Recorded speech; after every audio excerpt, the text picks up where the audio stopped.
보시고 다들 뭐 느낌이 어떠셨을지 모르겠는데 이 영상에서 짧게 잘 요약을 했죠. 7월 말이 되면은 그 워커 장군이 미 제8군 사령관 그 워커 장군이 stand or die라는 유명한 말을 남깁니다. 버티든지 아니면 죽든지 결상전으로 버텨야 된다. 뭐 참고로 그 미 8군 이런 말이 많이 등장할 거야 앞으로. 근데 미 8군은 주한 미군 중에 육군 전체를 총지휘하는 게 미 8군 사령관입니다. 그렇기 때문에 미 8군 사령관으로 부임했다 이러면은 주한 미군 중에 육군 전체를 총괄하는 총지휘관이라 생각하시면 되고, 그 위에 유엔군 사령관이 있습니다. 메가더 이런 사람들.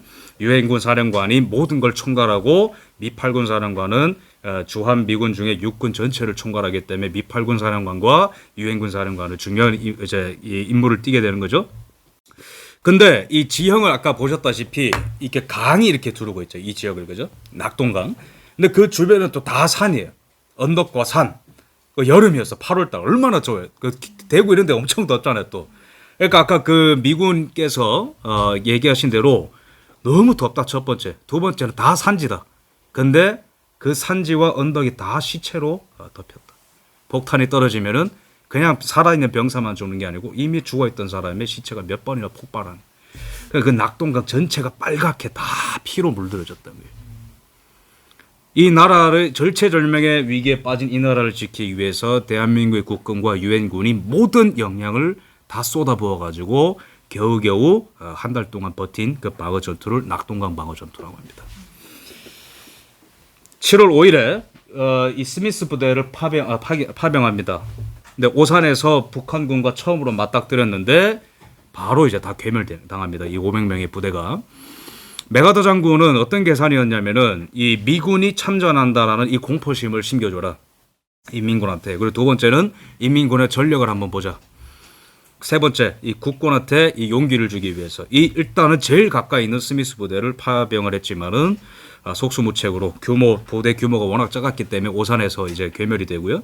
그 뒤에 뭐 이 대전, 뭐 수원, 뭐 강원도 지역에서 여러 가지 이 미군의 전투가 있지만은 간헐적으로 보낸 소규모 부대였기 때문에 이제 속수무책으로 힘을 못 쓰고 7월 말이 되면은 낙동강까지 밀리게 되죠. 이 과정 속에서 정부는 대전에서 또 대구로, 또 대구에서 그 다음에 또 부산으로 정부를 이전을 하게 됩니다. 그래서 7월 14일에 이 국군 작전 지휘권을 유엔군 총사령관에게 이양했다는 것은 여러 가지 의미가 있는데, 첫 번째는 아까 그 젊은 18세, 그죠? 이런 청소년들도 징집 대상에 대해서 신체 검사 받고 이런 장면 보셨죠? 그게 왜 그런 거냐면은 이 산이 다 시체로 쌓였다라는 거는 계속해서 성인 남성 건장한 사람들이 죽어 나간다라는 거예요. 그죠? 그리고 이때는 대한민국 국군이 전쟁 시작할 때 10만 명 규모였는데 낙동강까지 밀릴 때는 거의 90%가 포로로 잡히거나 사망한 상태입니다. 그러니까 막 학도병들까지, 청소년들까지, 일부 남학생들은 혈기왕성하고 애국심이 많은 사람들은 막 15세 막 중학생인데도 막 참전, 나이를 속여가지고 막 참전하고 이런 일들까지 이제 벌어지게 됐다고요. 그래서 이승만 대통령이 군 지휘권을 유엔 사령관 메가더한테 넘긴 이유는 여러 가지 어떤 이제 전략적인 판단인데, 첫 번째는 국군이 유엔군에 포함되면은 당연히 유엔군에 들어오는 군 물자는 국군도 함께 쓰게 됩니다. 그죠? 두 번째는 유엔군 산하에서 유엔군 사령관이 지휘를 받게 되면은 유엔군의 군이 되기 때문에 책임지고 국군을 도와주게 되겠죠. 그죠? 그리고 세 번째는 군과 유엔군, 그러니까 유엔군은 쉽게 말하면은 거의 95%가 다 미군이라 보면 돼요. 근데 노르웨이, 뭐 영국, 호주, 캐나다 다 이제 이 군이 조금씩 보냈기 때문에 통칭해서 유엔군이라 부르지만 유엔군의 95%는 다 미군이라 보시면 됩니다. 그렇기 때문에 이 유엔군과 국군이 또 하나 되어서 효율적으로 싸우기 위해서는 작전 지휘권이, 그죠? 이 작전 지휘 체계가 통일될 필요가 있기 때문에 이승만 대통령이 이제 넘긴 거지, 무슨 뭐 또 작전권을 넘겼다고 막 뭐 외세에 뭘 팔았다 그런 식으로 접근하면 피곤합니다. 그래서 이 워커 장군이 7월 29일에는 stand or die, 그죠? 맞서거나 죽어라, 결상전으로 우리는 여기서 맞선다. 그러니까 이 메가더 다음으로 이 한국 전쟁 8군 사령관이니까 이제 높은 지위에 있었다, 이렇게 보시면 되겠습니다. 낙동강에 이제 이 지형은 이렇게 생겼죠. 크게 이제 물줄기가 이렇게 거꾸로 기역자로 이렇게 돼 있고, 주변에는 평지가 아니고 다 산지죠. 우리나라는 산지가 많은데 특히 대구, 경북 이런 지역은 산지입니다. 다 그죠? 근데 이런 데서 8월 달에 7월 달에 그 더운 그 땡볕에서 그렇게 싸웠다고 생각해보세요. 얼마나 힘들었겠어요. 그죠? 그래서 이게 나눠서 싸웠는데 이 우리나라 국군 같은 경우에는 이 그 북쪽 지역, 이 포항과 영천, 대구를 책임지고 미군 같은 유엔군 같은 경우에는 마산, 진해 이런 데를 이제 책임을 집니다. 이렇게 나눠서 싸웠다 보시면 되겠습니다. 그래서 8월에서 9월 18일, 그러니까 인천 상륙 작전이 9월 15일에 들어가고 인천 상륙 작전이 성공하고 그다음에 북한의 전선이 대붕괴하기 되기까지 낙동강 방어선 전투는 계속해서 진행이 되었다 이렇게 보시면 되겠습니다. 그래서 이 유엔군 14만과 북한군의 9만 8천이 이제 부딪혔던 전투다. 숫자적으로는 이렇게 보시면 되겠고요. 그다음에 이게 인민군한테 이 북한한테 있어서 이게 왜 중요하냐면은 김일성은 무조건 8월 15일까지 전쟁을 끝내라. 그죠? 그걸로 시작을 했어요. 그리고 그걸로 호언장담을 했고 그걸로 스탈린을 설득을 시켰어요. 뭐 특동한테 그렇게 얘기했고. 그래서 인민군의 사기라는 것도 사실 볼품 없는 것이었습니다. 8월 15일까지 무조건 부산을 함락시킬 수 있다. 그 목적으로 들어왔는데 이제 이 8월 초부터 전선이 형성이 된 7월 말부터 전선이 형성된 낙동강에서 거의 한 채 앞을 못 나가는 거죠. 그래서 김일성이 막 열받아가지고 우리의 전쟁 목표는 단 하나 다 분쇄시키는 거다 이러면서 막 이제 총력을 이제 기울이다가 낙동강 방어에서 또 밀리고 또 인천 상륙 작전을 통해 가지고 또 역습을 대규모 역공을 허용함으로써 서울 탈환까지 쭉 가게 되는 것이죠. 그래서 낙동강 방어 전투의 의의는 첫 번째 부산을 지켰고 대구를 지켰고 이 마지막 남은 이 한반도 대한민국 영토의 거의 뭐 끝자락에 포함되어 있는 이 영토를 지킴으로써 나라를 뺏기지 않게 되었고 그다음에 이 유엔군에 참전을 할 때까지 시간을 벌게 되었고 인천 상륙 작전의 성공의 발판을 마련함으로써 대한민국 한국 전쟁 때 아주 중요한 전투 탑3 전투 안에 들어가는 전투라고 보시면 되겠습니다.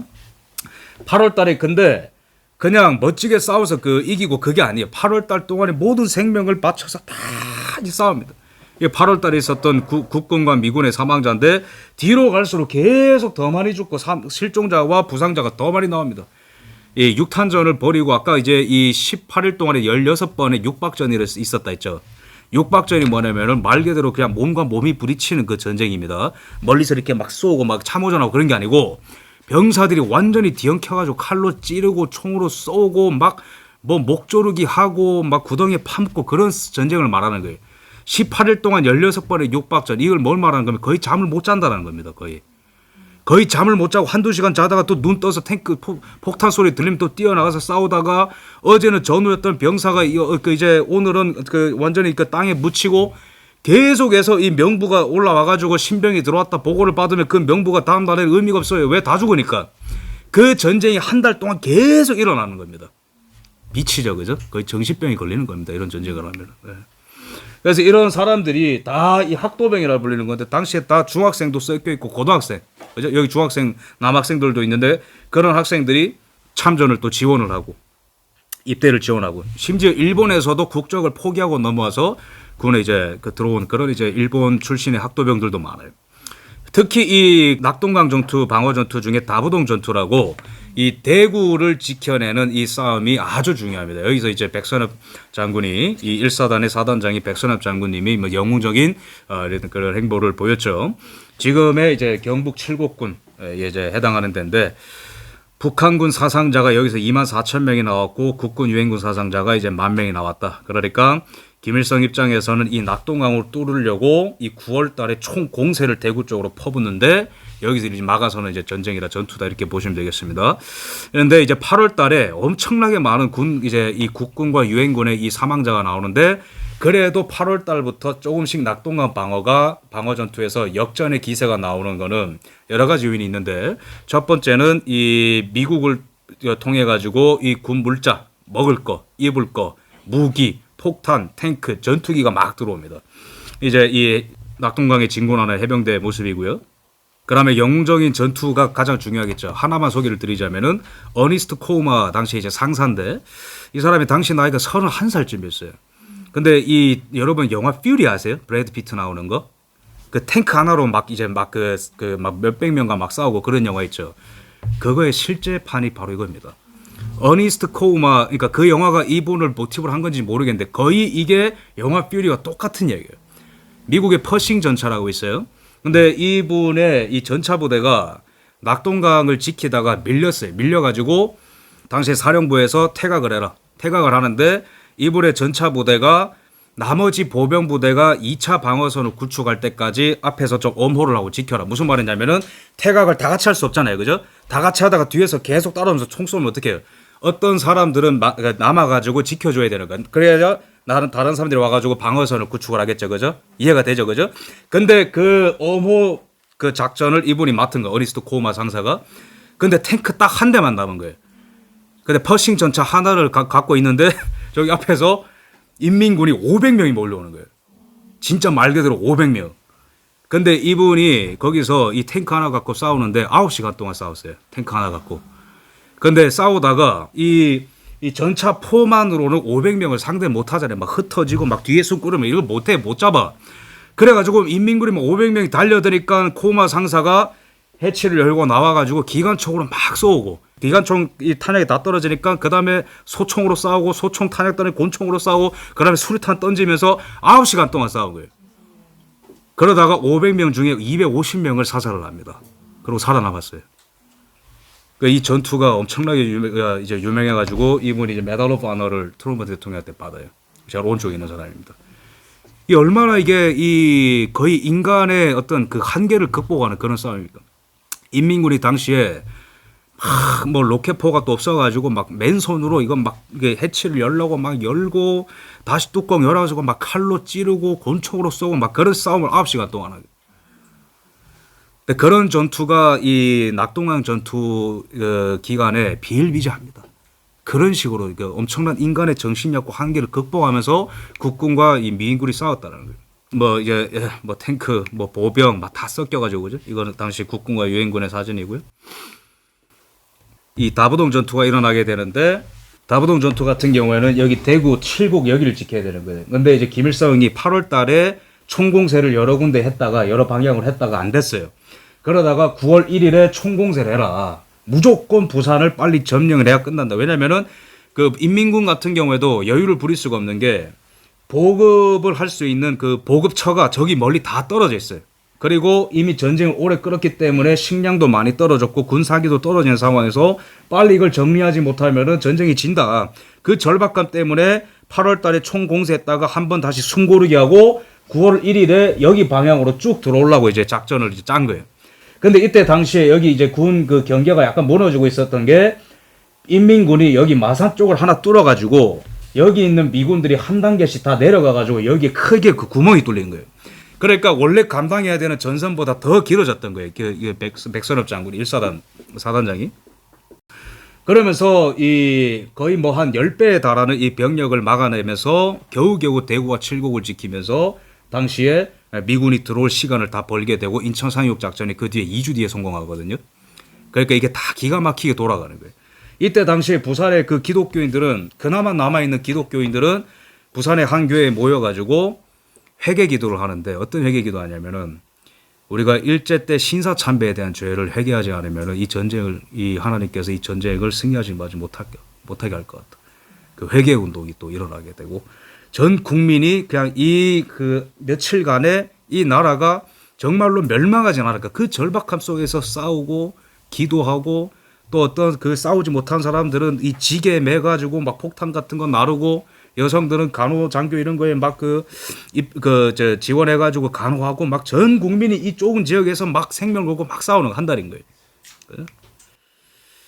다부동 전투 이런 산지에서 막 폭탄이 떨어지고 이거는 이제 그 유엔군의 물자 이송 그거고 그러면서 8월 말쯤 되고 이러면서 제가 기세를 역전했다라는 게 미군의 전함들이 해상에서 포격을 하고 또 공중에서는 공군이 폭탄을 떨어뜨리고 하면서 인민군이 정신을 못 차리는 거예요. 그죠? 그러면서 전력 소진이 많이 됐어요. 그러다가 이제 대규모로 그 미군이 상륙하게 되면서 이제 그 역전이 슬슬 시작되고 근데 이 그 과정 속에서 우리 이제 국군 백선엽 장군님이 살아있을 때 하는 말인데 이 전차를 잡을 수 있는 로켓도 없어가지고 애를 먹고 있는 와중에 이제 미군이 이제 보내준 3.5인치 신형 로켓이 도착해가지고 그걸로 이제 탱크를 잡기 시작했다. 이제 그런 말을 하는 거예요. 그러면서 이제 서서히 역전이 될 기미가 보입니다. 이건 아까 제가 보여드린 거고요. 근데 하지만 낙동강 방어를 한 데까지는 9월경에 성공을 하는데 결정적으로는 유엔군과 국군 숫자를 다 합쳐도 인민군보다 많지만 이 인민군이 포위하고 있는 이 기역자를 뚫고 가기에는 방어선을 뚫기에는 한참 이 병력이 모자란 거예요. 그런 상황 속에서 바로 이분이 인천 상륙 작전을 9월 15일에 성공시키면서 대역전이 일어나는 겁니다. 정말 드라마틱한 전개죠, 그죠? 이분의 표정을 보면은 나는 메가더다 이런 표정이죠. 나는 감히 누가 나한테 딴지를 거냐. 근데 프라이드가 있을 만한 게 육군사관학교 중에 미국의 육군사관학교 많은데 웨스트 포인트가 가장 명문입니다. 거기가 1등 육군사관학교예요. 근데 이분이 거기 수석 졸업을 했는데 미술 과목 빼고는 다 만점입니다. 4년 내내. 그러니까 천재인 거예요. 그러니까 서양 사학, 미국 사학, 철학 이런 거에 대해서 다 만점 받는 거예요. 그러니까 미술 이런 것만 좀 떨어져서 그렇지 웨스트 포인트를 수석으로 졸업한 사람이에요. 그리고 이분이 19세기형 인간이다 이런 평가를 많이 해요. 역사학자들이. 19세기형 인간은 말로 하는 것보다 주먹 먼저 나갑니다. 그러니까 전쟁을 하던 때잖아요. 미국이 당시에 또 19세기 이번에 1880년생 이승만 대통령보다 5살 어리고 근데 육군사관학교 졸업하고 20세기 초반에는 미국이 그 카리브해 그러니까 남미 쪽 그다음에 스페인과 전쟁을 해가지고 필리핀을 장악하고 이런 때예요. 그러니까 미국이 군사적으로 팽창할 때 이 사람이 육군사관학교를 졸업을 하고 필리핀에서 군 생활을 시작을 합니다. 필리핀에서 군 생활을 하기 때문에 이분이 사상이 굉장히 독특한 게 당시에는 인종차별이나 그런 걸 굉장히 많이 했어요. 미국 사람들이. 백인 우월주의. 근데 이 사람은 아주 보기 드물게 아시아 우선주의를 젊었을 때부터 그 생각을 갖고 있었어요. 그거는 이제 이분의 부친이 또 이분도 기독교인이고 부친도 기독교인이고 부친이 또 이승만 대통령의 독립운동을 후원했던 사람이죠. 그렇기 때문에 이분은 아시아인들은 뭐 덜 떨어졌다거나 그런 생각을 하던 주류적 그런 생각을 하지 않고 아시아인들을 굉장히 좋아했고 미국의 장차 이 방위 라인이 유럽 중심이 아니고 아시아 중심이어야 된다는 걸 오랫동안 주장해온 사람입니다. 근데 이 분이 인천 상륙 작전을 해야 된다라는 것을 6월 28일에 서울이 함락이 되고 한강 그 방어 전투가 제가 그때부터 이제 이루어졌다 말씀드렸는데 6월 29일에 그 메가더 장군이 한강을 시찰을 하러 당시에 와요.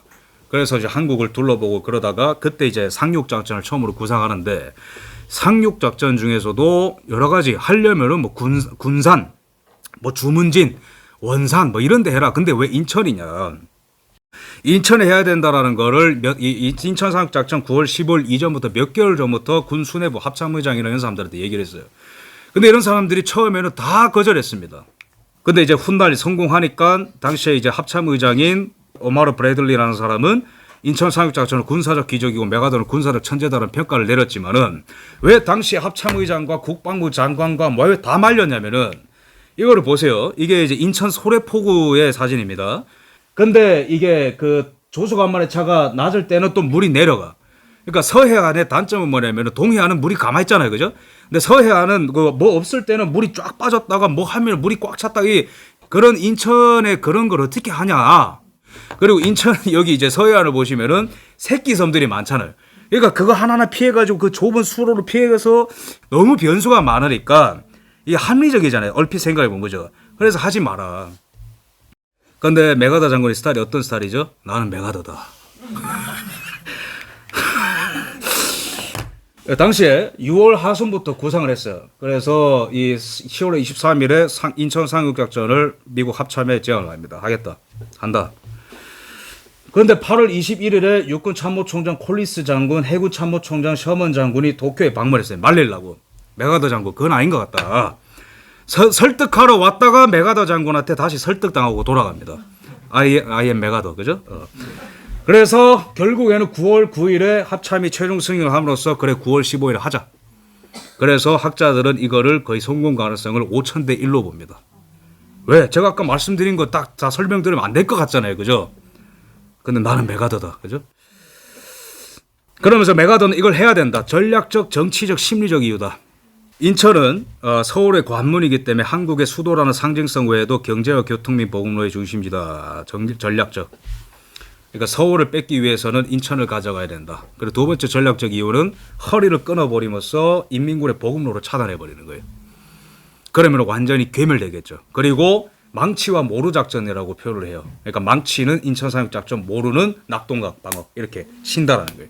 사이에서 완전히 이제 샌드위치를 만들어 버리면은 보급로가 차단된 인민군이 아무리 10만 명이라도 동시에 붕괴할 것이다.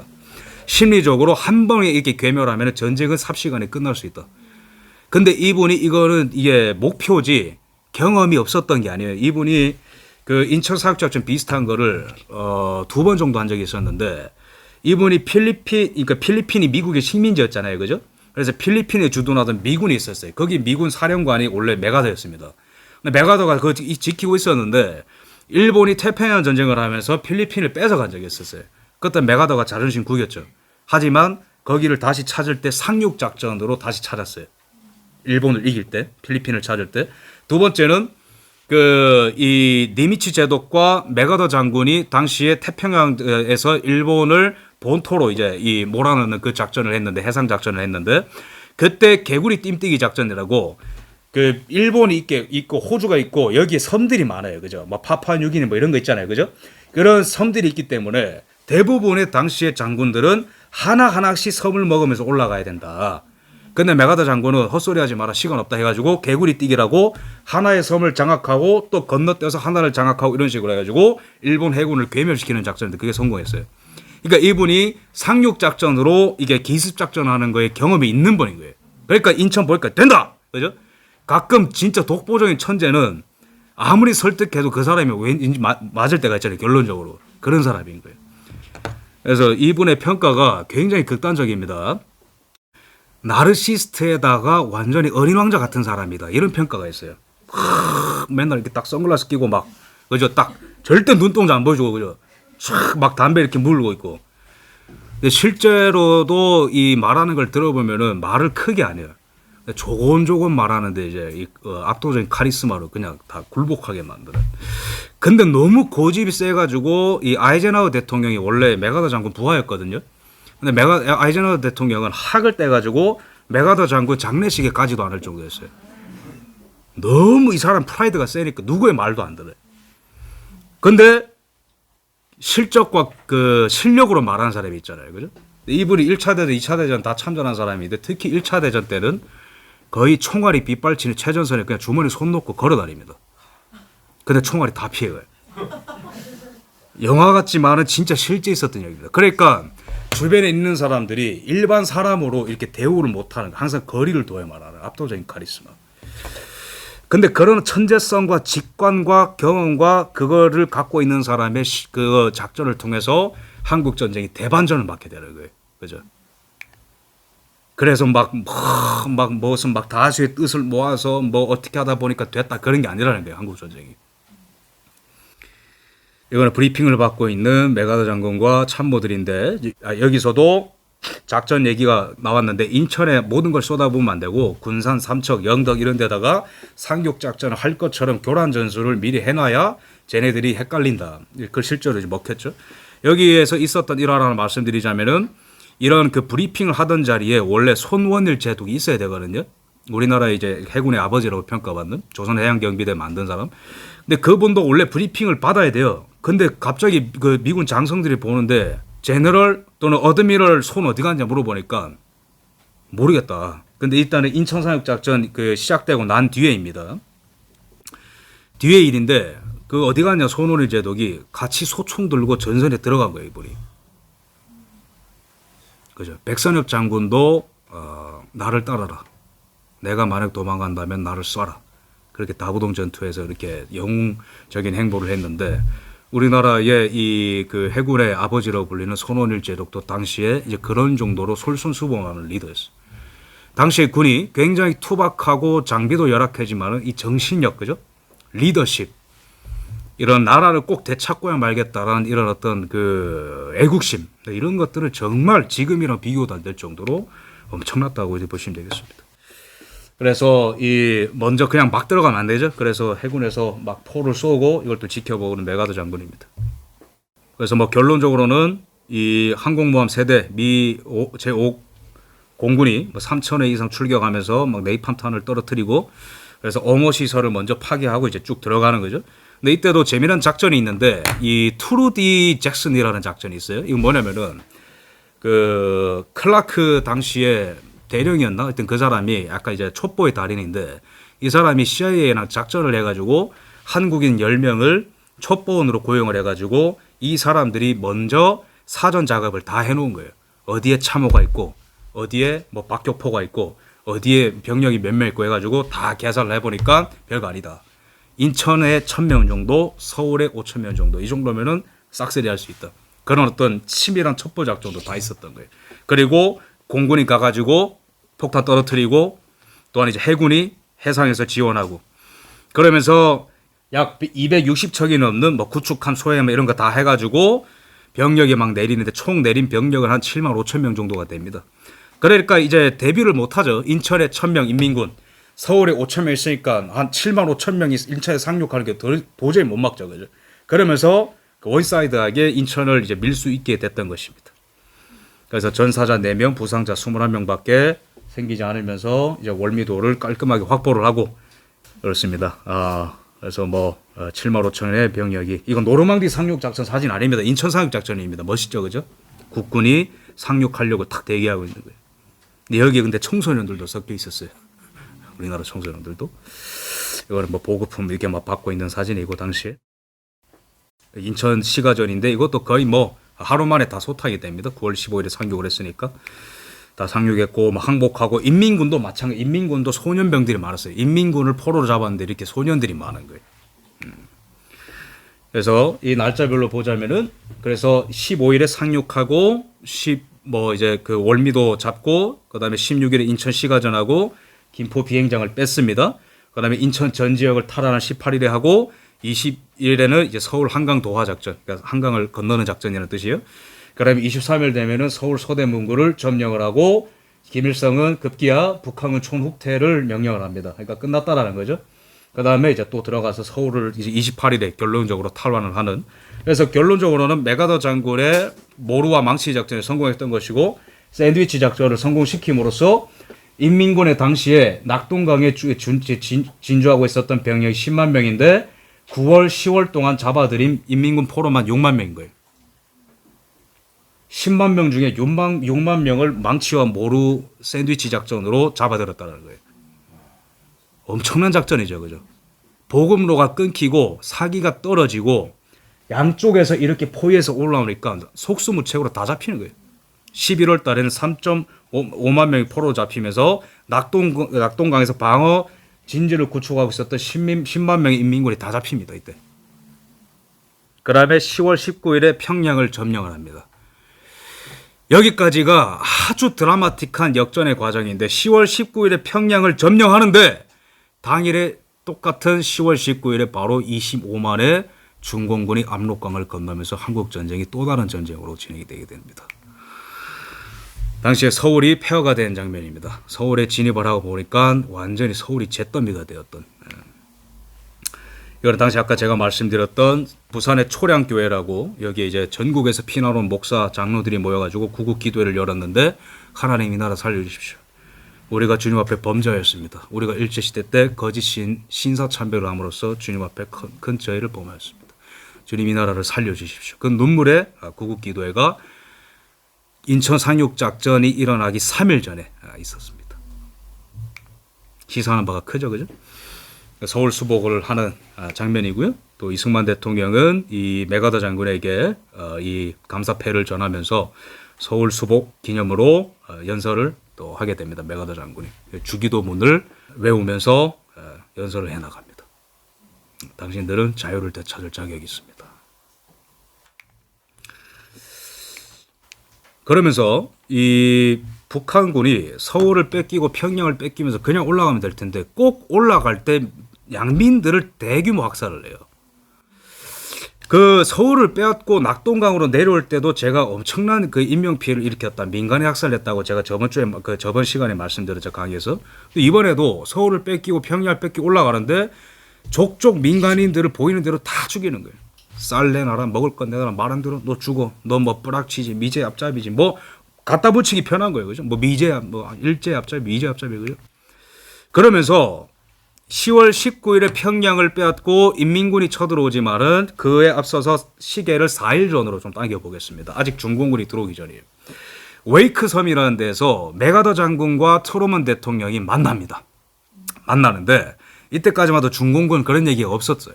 그러니까 이 두 사람은 지금 굉장히 기분이 좋아 보이죠, 그죠?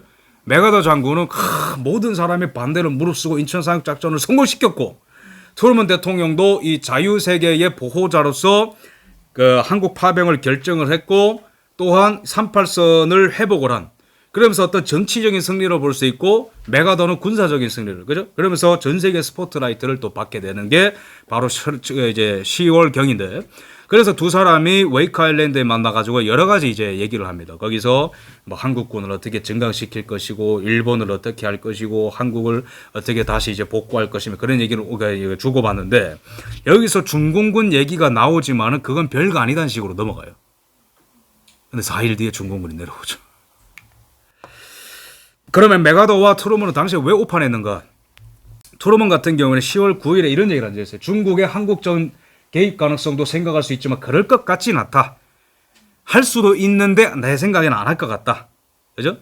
근데 당시에 CIA가 이런 보고를 올렸어요. 중국 지상군은 현재 공군 및 해군 지원이 부족한 상태이기 때문에 개입하더라도 결정적이지는 못할 것이고, 또한 실제로 그들이 한국 전쟁에 전면적으로 개입할 의사가 확고하다는 증거도 없다. 그러니까 CIA가 국무부가 이런 얘기들을 하니까 대통령도 그래 뭐 만주에서만 모여있고 막 그런 느낌은 있는데 뭐 공군도 없고 그 뭐 미쳤다고 와서 다 죽겠냐, 걔네도 사람인데, 그런 판단을 하고 있었다는 거죠. 메가더 같은 경우에도 굉장히 구체적으로 파악을 하고 있었어요.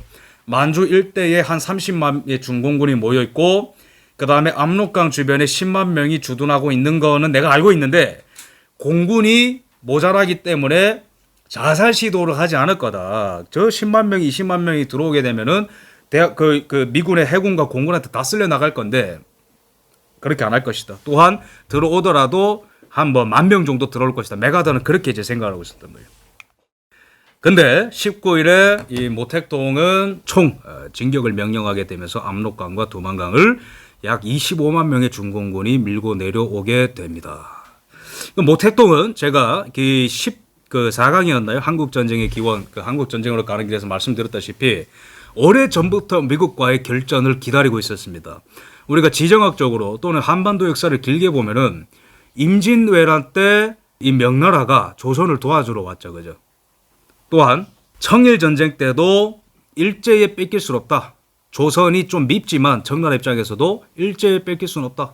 청일전쟁도 일어나고 한국전쟁도 이렇게 일어나고 뭔가 공통점이 보이지 않나요? 중국 입장에서는 절대로 한반도를 외세에 내줄 수가 없습니다. 그들 입장에서는. 그렇기 때문에 대만과 한반도에 미국의 영향력이 들여오고 있는 이쯤에 언젠가 미국과 부딪힌다면 그거는 무조건 외국에서 한판 크게 붙어야 된다.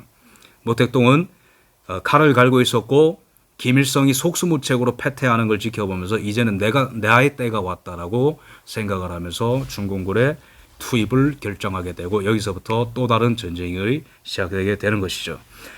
속수무책으로 한 3개월 만에 1사부터 이게 뭐냐면 서울이 뺏겼다는 거예요. 속수무책으로 3개월 만에 3개월도 안 돼서 이렇게 뺏기게 되는데, 야, 그렇게 멋지게 이 북한 인민군을 패퇴시켰던 국군과 유엔군 왜 그렇게 속절없이 무너졌는가? 압록강과 두만강에서 이 숫자를 보세요. 너무 많아요. 너무 많아요. 그러니까 이제 감당 안 될 정도로 많으면은 이게 안 됩니다. 그러니까 아무리 이게 화력이 좋아도, 제가 아까 서두에 중공군의 인명 피해를 부상, 사망 다 합하면 거의 100만 명이죠, 그죠? 그거는 국군, 우리나라 인민군, 유엔군보다 훨씬 많은 숫자예요. 중국은 무조건 물량입니다. 중일 전쟁 할 때도 물량으로 쏟아붓고 국공대전 할 때도 무조건 물량입니다. 근데 유엔군과 국군에 대항해서 싸울 때도 이 사람들이 제대로 된 장비가 갖춰져 있지 않았어요. 누구는 막 신발 없이 막 내려오는 사람도 있고, 진짜로 막 나팔 불고 막 난리, 막 깽가리 때리고 막, 그러니까 미군이 정신을 못 차려. 그런 종류의 사람들과 맞닥뜨려 보지 못했으니까 유럽에서 일본과 싸울 때 그런 전쟁 안 해봤거든요. 근데 깽가리 때리고 막 나팔 불고 막 중국어 하고 막 땅굴에 들어갔다가 낮에는 땅굴에 들어가서 공군의 포격을 피해 밤에는 땅굴에 튀어나와가지고 막 갑자기 막 잡아가 미군들 죽이고 그러니까 그 전쟁 그런 종류의 전쟁을 해보지 않으니까 미군도 속수무책으로 당하고 막 내려오는 거예요. 이 중공군에 대한 전쟁은 제가 아마 한 이 다음 강의에 좀 제대로 설명드리겠습니다. 오늘은 맛배기. 그러면서 메가더 장군이 11월 28일에 그러니까 서울이 뺏기기 두 달 전이긴 하지만은 이 인민군이 장난 아닌 것 같다. 그런 내가 예상했던 몇만 명 규모가 아니고 이거는 몇십만 명에다가 거의 뭐 3차 대전을 각오한 정도의 중공군의 어떤 그런 결의가 보인다. 그래서 we face an entirely new war. 그러니까 우리는 완전히 새로운 전쟁을 맞았다 하면서 한국 전쟁이 세 번째 페이스로 들어가게 됩니다. 그러면서 메가더 장군이 극심하게 트루먼 대통령과 대립을 하게 됩니다. 이 트루먼 대통령과 메가더 장군이 사이가 굉장히 나쁜데 메가더 장군이 불만을 품었던 거는 왜 일선에서 총군을 지휘하는 나한테 제약을 가하느냐. 예를 들어 어느 선 이상으로 넘어가지 마라. 어떤 무기는 쓰지 마라. 원자폭탄 쓰지 마라. 계속 딴지를 하는 거예요. 그래서 그런 것들이 제한이 걸리면은 절대 이길 수 없다. 또한 메가더 장군이 당시에 딱 주장했던 거는 대만을 통해 가지고 중국의 연안 지역을 치면은 중국은 한 방에 무너진다. 굉장히 대담한 주장까지 했다 그래요. 그리고 말 안 들으면은 원자폭탄 떨어뜨리면 된다. 근데 트루먼 대통령 화들짝 놀라가지고 3차 대전 하자는 거죠. 그걸로 한 5개월간 계속 싸우는 거예요. 근데 여기 있는 분이 메가더 장군의 아버지입니다. 미국 남북전쟁 때 북군으로 참전했던 분이 아서 메가더. 군인 집안입니다, 이거. 근데 이분도 출세기를 달리다가 당시에 하워드 태프트 공화당 대통령이랑 사이가 안 좋아졌어요. 그러면서 메가더 장군이 어릴 때 딱 경험했던 게 뭐냐면은 정치인이 절대로 군에 개입해서는 안 된다. 근데 어떻게 보면 미국의 어떤 건국 정신이랄까요? 미국의 어떤 주권 행사 절차와는 그렇게 맞지 않는 생각이라고 볼 수 있는데, 근데 그거를 굉장히 쉽게 단언할 수 없는 문제로 왜?